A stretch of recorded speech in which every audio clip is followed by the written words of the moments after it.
Online গেমের ফাঁদে প্রায় 10 লক্ষ টাকার ঋণ, দুশ্চিন্তায় আত্মহত্যা যুবকের।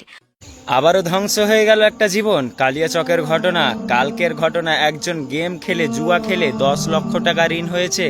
বিভিন্ন অ্যাপস থেকে লোন নিয়েছিল আধার কার্ড প্যান কার্ড দিয়ে। সে টেনশনে সে আত্মহত্যা করেছে।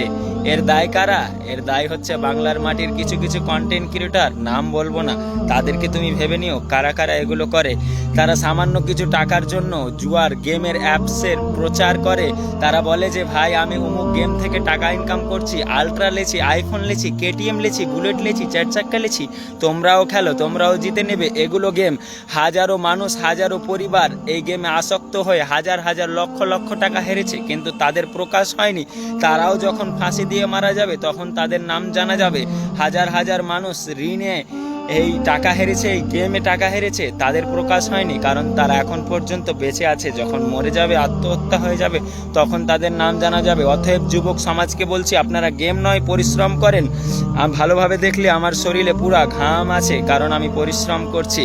আমাকেও অনেক অফার দেওয়া হয়, 10,000 20,000, ভাই তুমি একটা প্রমোশন করে দাও গেমের, কিন্তু আমি করি না, কারণ আমি এক আল্লাহর ওপর ভরসা করি। রুজির মালিক আল্লাহ, ভিক্ষা করে খাবো, কিন্তু গেমের প্রমোশন করব না। আজ থেকে আমি প্রায় 1 থেকে 1.5 বছর থেকে ভিডিও বানাই, আজ পর্যন্ত গেম প্রমোশন করিনি। অতএব এগুলো মানুষদেরকে চেনেন, আনফলো করেন যারা খারাপ ভিডিও বানায় এর গেমের প্রমোশন করে। আসসালামু আলাইকুম।